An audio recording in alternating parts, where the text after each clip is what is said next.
नमः भगवते लुग्नाथाय नमः।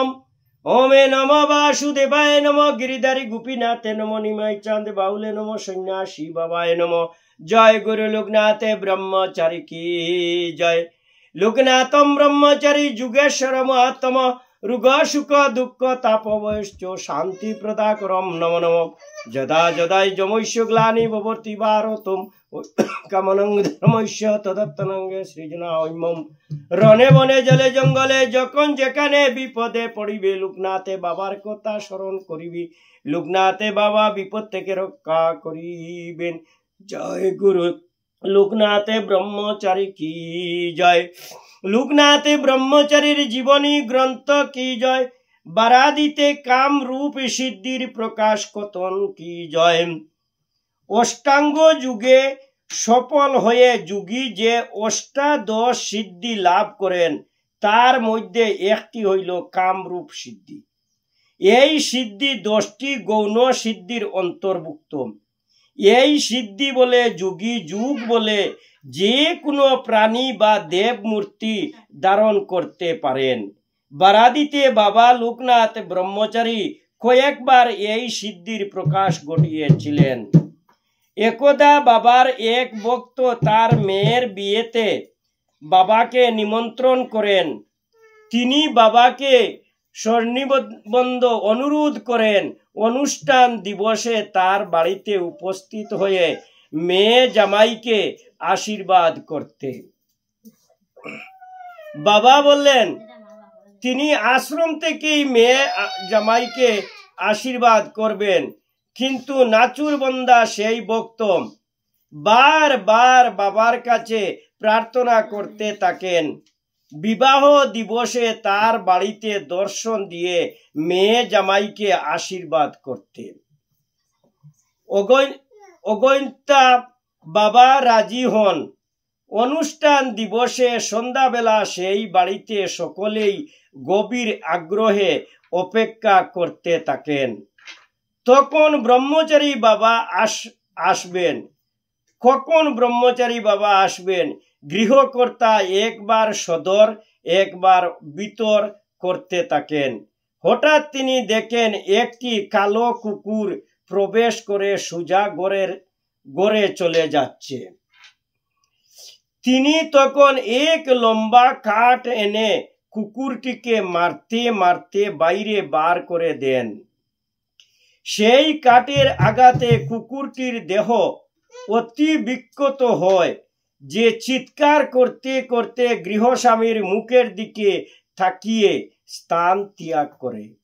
সকলে বাবার জন্য অপেক্ষা করেন ও বাবার দর্শন না পেয়ে আশাহত হন। বিবাহ কার্য সম্পূর্ণ হয়ে যায়। কিছুদিন পর সেই ভক্ত বাবার কাছে গিয়ে ব্যক্ত করেন যে বাবা নিজের মুখে নিমন্ত্রণ স্বীকার করে কথা দিয়েছিলেন তার মেয়ের জামাইকে আশীর্বাদ করতে আসবেন, কিন্তু তিনি তো গেলেন না। বাবা তখন সেই ভক্তকে বললেন আমি তখন তোকে কত করে বললাম যে আমি আশ্রম থেকে তোর মেয়ে জামাইকে আশীর্বাদ করব, সে কথা তোর মনে ধরল না, তাই বাধ্য হয়ে কথা দিলাম যাব। মিছে কথা আমি বলতে পারি না, তাই আমার কথা আমি রেখেছি।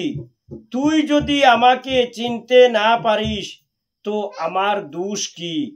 তুই বিনা কারণে কালো কুকুরটাকে অমন করে কাঠ দিয়ে মারলি কেন? শুভ কর্মে তোর এমন আচরণ করা কি ভালো হয়েছে? এই দেখ আমার ডান হাতটা এখনো ভালো করে নাড়িতে চাড়িতে পারছি না। নাই বা চিনতে পারলি, কিন্তু অমন করে মারবি কেন? এই কথা বলে বাবা তার শরীরের ক্ষত দেখায়। আর বাবা সেই ভক্তকে আরো বললেন আমি ছাড়া তো আর কেউ কোথায়ও নেই।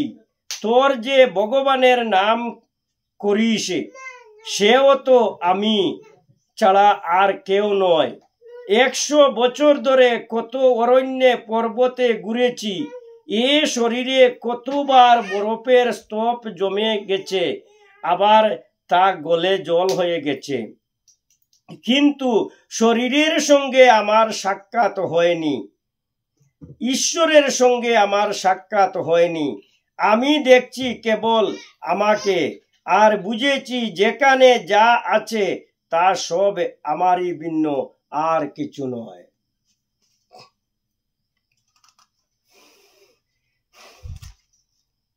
রূপে প্রকাশ।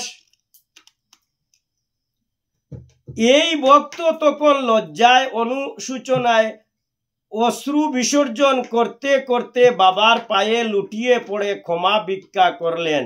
দয়ালু বাবা নিজে তার দ্বারা প্রহত হয়েও তাকে ক্ষমা করিলেন।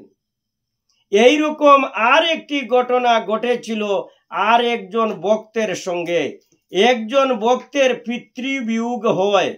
তার পিতৃশ্রাদ্ধের দিন শ্রাদ্ধ বাসরে উপস্থিত থাকার জন্য সেই ভক্ত বাবাকে খুব পীড়াপিড়ি করতে লাগিলেন। ব্রহ্মচারী বাবা সেই সময় আশ্রম ছেড়ে কোথায়ও যেতেন না। তিনি বলতেন, তোমরা আমায় কোথায়ও যাবার জন্য পীড়াপিড়ি করো না, কিন্তু ঈশ্বরের কাছে ভক্তের জোর বেশি। কোথায় বলে ভক্তের ভগবান। অনেক ভক্ত মিলে বাবাকে ধরে বসলেন যে তাকে শ্রাদ্ধ বাসরে যেতেই হবে। শেষে অনেক মিনতির পর বাবা বললেন, বেশ, আমি যাব বটে, কিন্তু একলা যাব, যে কোনো সময়ে যাব, তোমরা কেউ আমাকে সঙ্গে করে নিয়ে যেতে পারবে না। ভক্তরা তাতেই রাজি। শ্রাদ্ধের দিন সকলেই জানতে পেরেছেন বারাদির ব্রহ্মচারী বাবা আসবেন।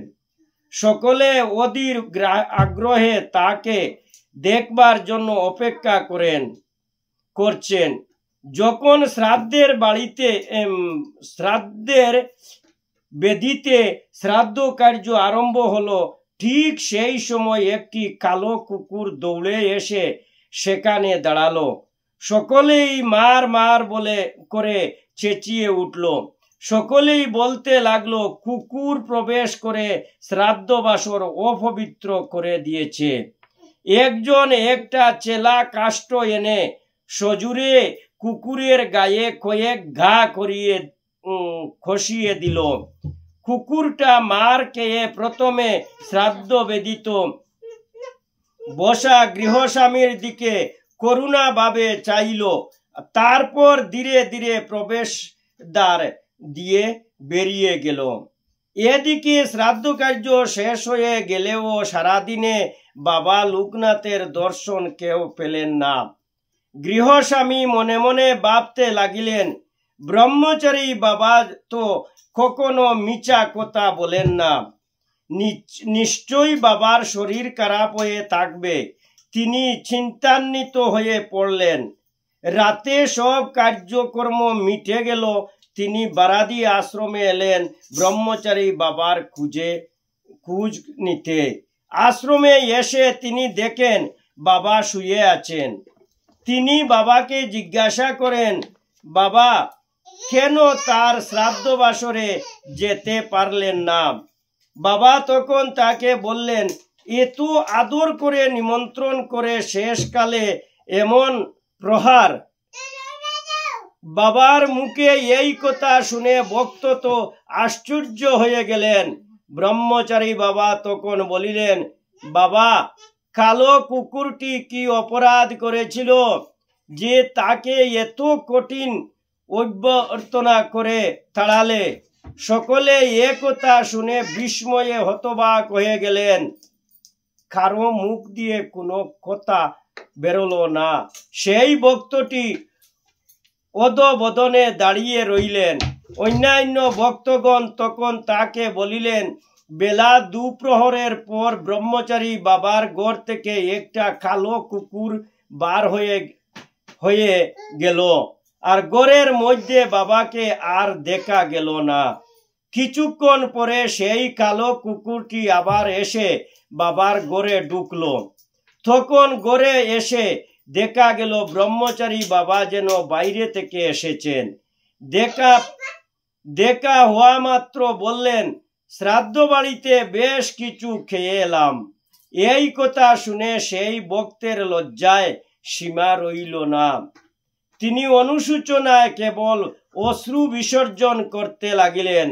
তার পিতার শ্রাদ্ধ বাসরে ব্রহ্মচারী বাবা প্রহিত হয়েছেন জেনে দুঃখে তিনি ম্লান হইলেন। বারংবার ব্রহ্মচারী বাবার কাছে ক্ষমা প্রার্থনা করতে লাগিলেন। বাবা লোকনাথ ব্রহ্মচারী উপরোক্ত দুইটি ক্ষেত্রেই কামরূপ সিদ্ধি প্রয়োগ করে দেহান্তরে ভক্তের অনুরোধ রক্ষা করতে গিয়েছিলেন। একই সঙ্গে তিনি এই পরীক্ষাও করেছিলেন যে তার ভক্তগণ কত নিবিড়ভাবে তাকে ভালোবাসে, তারা কত আগ্রহে তার আদর্শ গ্রহণ করছে। দুইটি ক্ষেত্রেই ভক্তরা সেই পরীক্ষায় অসফল হয়েছেন। লোকনাথ বাবা ভক্তদের বলতেন, সকল জীবে সমবুদ্ধি না হইলে সাধনা হয় না, আর সাধন জ্ঞান লাভ হইলে সাধকের মনে এই বুদ্ধি আসে যে সর্বজীবে একই সত্তা রয়েছে।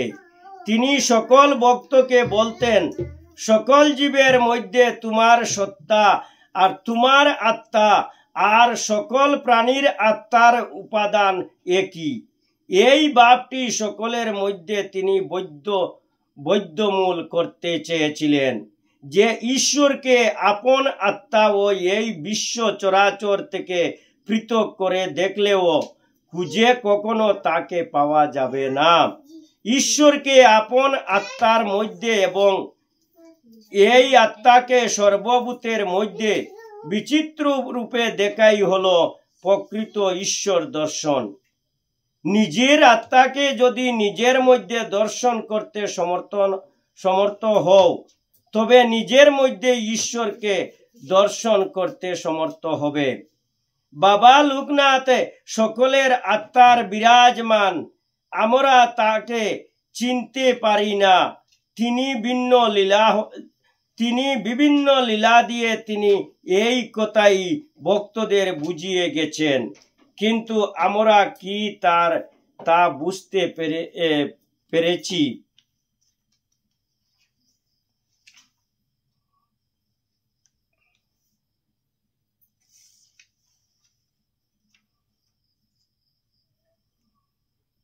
বাবা লোকনাথের মতো এই রূপ লীলা ও কামরূপ সিদ্ধির প্রকাশে শিরডির সাই বাবার জীবনেতেও পাওয়া যায়। তিনিও একই প্রকারে ভক্তদের জ্ঞান চক্ষু উন্মোচনের প্রয়াস করেছিলেন। নর্মদা পরিক্রমার সমাপন পূজা দেওয়ার সময় ওমকারেশ্বরের উপর তটে পাহাড়ের উপর স্থিত ভৈরব গুহা দর্শন করে ব্রহ্মজ্ঞ মহাপুরুষ প্রলয় দাসজির আরাধনা করার পর আমাকে অবিশ্বাস রূপে দক্ষিণ তটে গজানন আশ্রমে সেই মহান ব্রহ্মজ্ঞ পুরুষ কালো কুকুর রূপে দেখা দিয়েছিলেন। আমার সৌভাগ্য হয়েছিল তাকে সেই রূপে দর্শন করে আমার শ্রদ্ধাঞ্জলি জানাবার। মহাযোগী বাবা লোকনাথের শিক্ষা আমার তপস্যার পথ সুগম করেছিল। নবদ্বীপের শ্রীকৃষ্ণ শ্রী চৈতন্য মহাপ্রভু নীলাচলে তার ভক্তবৃন্দকে বলেছিলেন, নন্দের নন্দন কৃষ্ণ মোর প্রাণনাথ, আর এই বাক্যে বিকাইনু তার বংশের হাত। তোমার কথা তোমার গ্রামের কুকুর, সে হয় মোর প্রিয়, অন্যজন বহুদূর।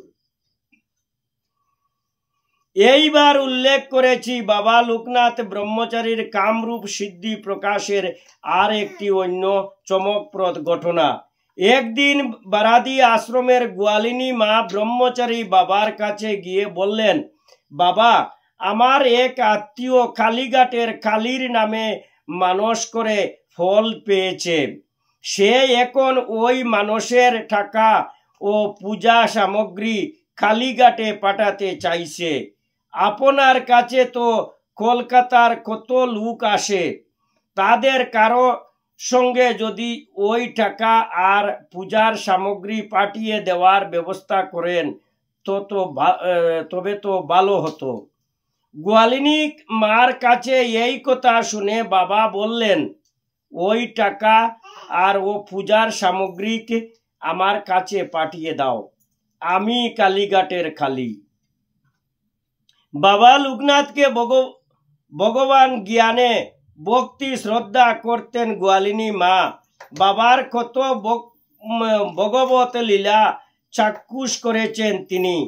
বাবার কথায় তার অগাধ বিশ্বাস ছিল, তাই তিনি তার আত্মীয়কে বললেন মানুষের টাকা ও পূজার সামগ্রীকে আশ্রমে বাবার কাছে দিয়ে যেতে।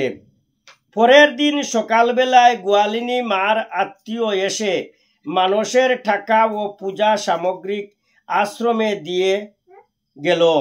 সে মনে ভাবল ব্রহ্মচারী বাবা একজন যুগ সিদ্ধি মহাপুরুষ, তিনি কৃপা করলে সকল দেবদেবীরাও তো কৃপা করবেন।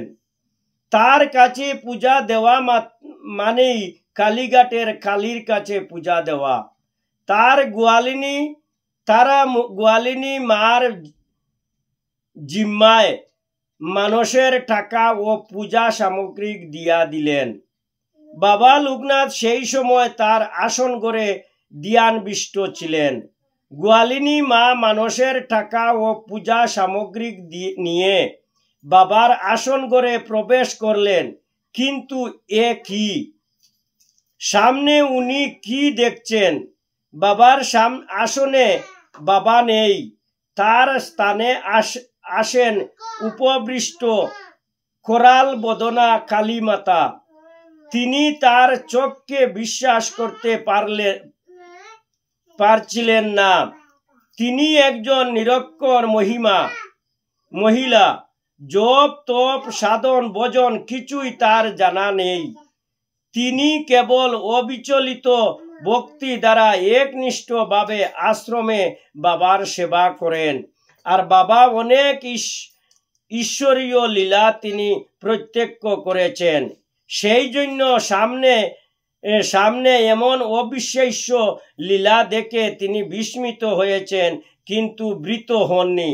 তার আত্মীয়ের মানুষের টাকা পূজা সামগ্রিক সেই করাল বদনী কালী মূর্তির সামনে রেখে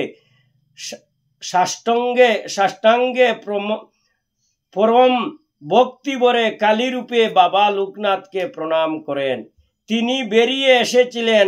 বাবা লোকনাথের এই রূপে মাতৃরূপ গ্রহণ করা প্রত্যক্ষ করেছিলেন একমাত্র তার একান্ত সেবিকা গোয়ালিনীর মা। তারপর থেকেই বাবার নাম জয় গান করতে বলা হতো, জয় বাবা লোকনাথ, জয় মাতা লোকনাথ। গোয়ালিনী মা যেহেতু বাবার গর্ভধারিণী মা কমলা ছিলেন, একমাত্র তাকে বাবা কামরূপ সিদ্ধির প্রকাশ দেখিয়েছেন।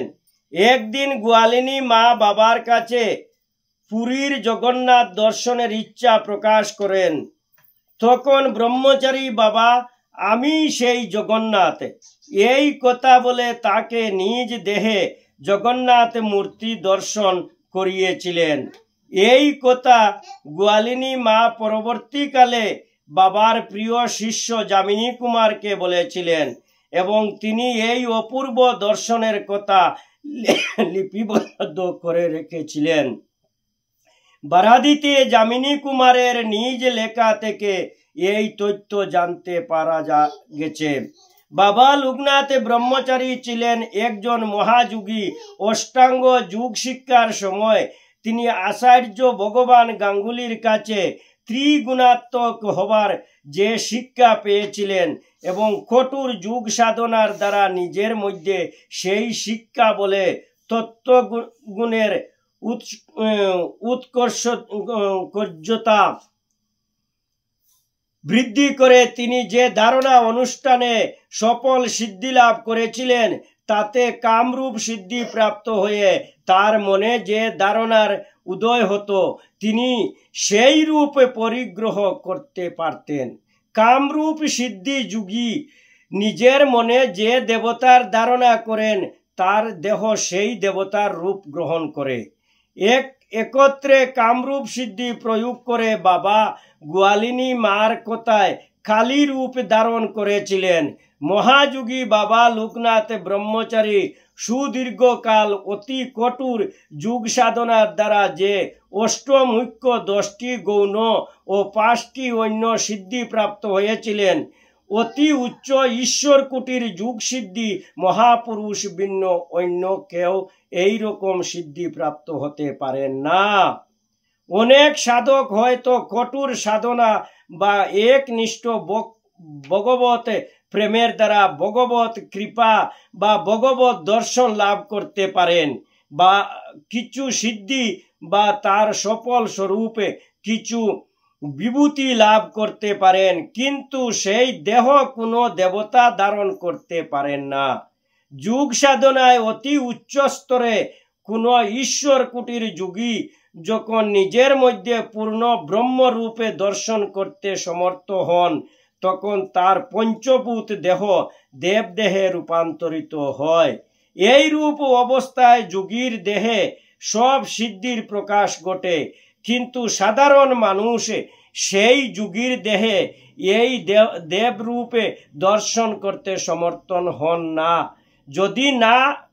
যদি না যোগী স্বেচ্ছায় কারকে তার দেবদেহ দর্শন করান।